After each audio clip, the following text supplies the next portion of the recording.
Thar movie जो कि 6 मई 2022 को रिलीज हुई है, उसका एक्सप्लेनेशन आप इस वीडियो में देखेंगे। यह मूवी 1 घंटा 48 मिनट की है, बट इसके 48 मिनट में एक छोटी सी स्टोरी है तथा 1 घंटे में राजस्थान के संस्कारों की धज्जियां उड़ाई गई है। चलिए मैं आपको 48 मिनट की यह छोटी सी कहानी बताता हूँ। मूवी की शुरुआत में राजस्थान के एक कस्बे मुनाबाव को दिखाया जाता है, जहाँ पर एक आदमी एक वृक्ष पर अपनी बकरियों के लिए चारे की व्यवस्था कर रहा है। किलर, जिसका नाम सिद्धार्थ है, वो उसको गोली मार देता है। उसके कान तथा जीभ काटकर उसकी छाती में कुल्हाड़ी मारकर उसे एक पेड़ से लटका देता है। इसके बाद एक अलग सीन दिखाया जाता है जिसमें काफ़ी लोग एक घर में घुसते हैं। ये हनीफ खान के आदमी हैं। उस घर के लोगों को मारकर वहाँ से अफीम लेकर भाग जाते हैं। वह सीन उसी घर की एक लड़की, जिसका नाम बबीता है, देख लेती है। वह अपने आशिक के साथ खेत में थी। वह उन सभी को देख लेती है तथा बाद में बबीता पुलिस स्टेशन जाती है। बूढ़े को सिर्फ इतना बताती है कि मेरे घर वाले मारे गए तथा घर में चोरी हो गई। पुलिस में सुरेखा एक पुलिस अधिकारी है तथा उसका दोस्त बूढ़े एक सिपाही है। ये दोनों मेन रोल पर है। फिर हमें सिद्धार्थ को दिखाया जाता है, जो पहले केस का किलर है। वह वहाँ के एक गांव में जाता है। वह गांव वालों से पूछता है कि मुझे कोई अच्छा खासा आदमी चाहिए। गांव वाले पन्ना का नाम ले लेते हैं, जो कि इसी गांव का एक निवासी है, बट अभी वह किसी काम से बाहर गया है तथा 4-5 दिनों में वापस आएगा। सिद्धार्थ पन्ना के घर जाता है और उसकी पत्नी से पन्ना के घर आने के बारे में पूछताछ करके वहां से चला जाता है।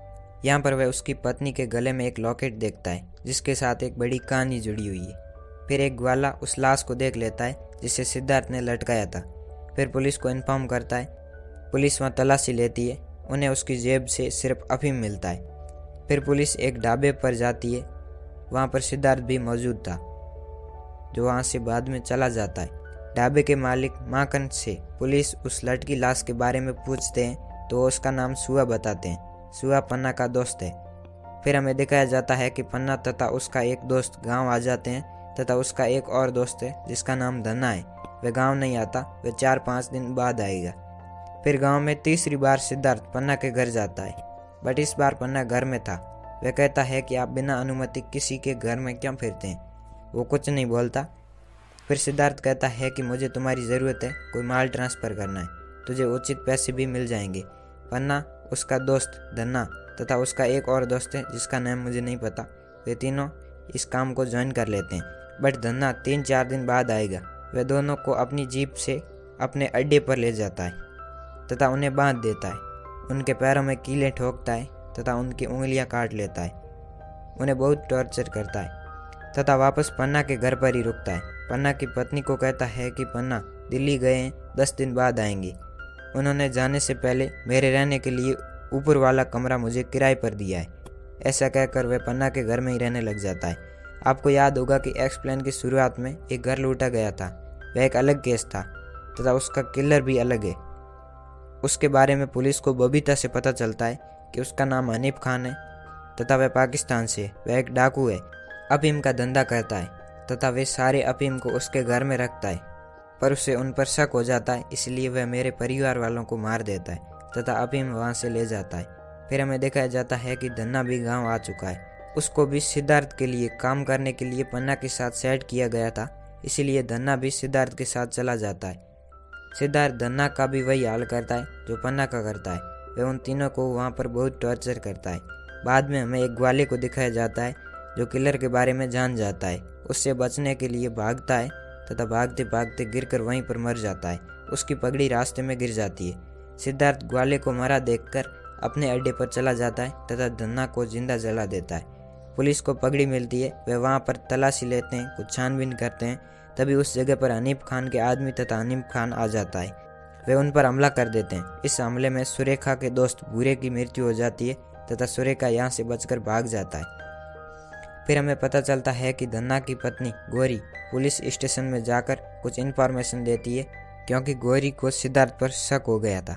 पीछे सिद्धार्थ के साथ पन्ना की पत्नी भी गांव से निकल जाती है। सिद्धार्थ पन्ना की पत्नी को लेकर अपने अड्डे की तरफ निकलता है। तब तक गौरी सुरेखा को एक घर ले जाती है। पुलिस उस घर की तलाशी लेती है। उस घर की तलाशी लेने पर पुलिस को पता चलता है कि सिद्धार्थ ने शुरुआत में उस आदमी को मारकर पेड़ पर लटकाया था, जिसका नाम सुआ है। उन्हें यहाँ पर यह भी पता चलता है कि पन्ना तथा उसके 3 दोस्त लुटेरों के साथ मिले हुए थे तथा उसने एक घर में चोरी की थी। उस घर की औरत सिद्धार्थ की पत्नी ही थी।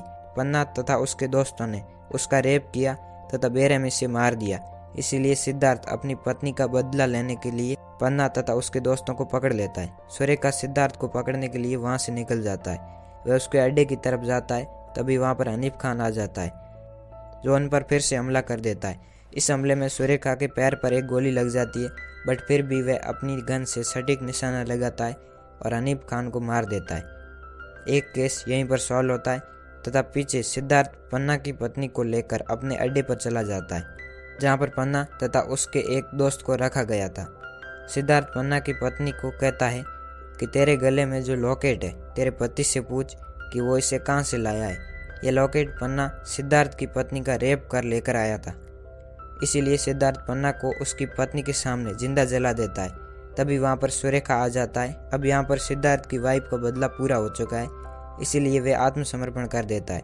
बट पन्ना की पत्नी एक गन लेकर सिद्धार्थ को गोली मार देती है तथा सिद्धार्थ वहीं पर मर जाता है। इसी के साथ ये मूवी यहीं पर ख़त्म कर दी जाती है और हमारा 48 मिनट का एक्सप्लेनेशन यहीं पर ख़त्म हो जाता है। वैसे 48 मिनट की स्टोरी तो देखने लायक है, बट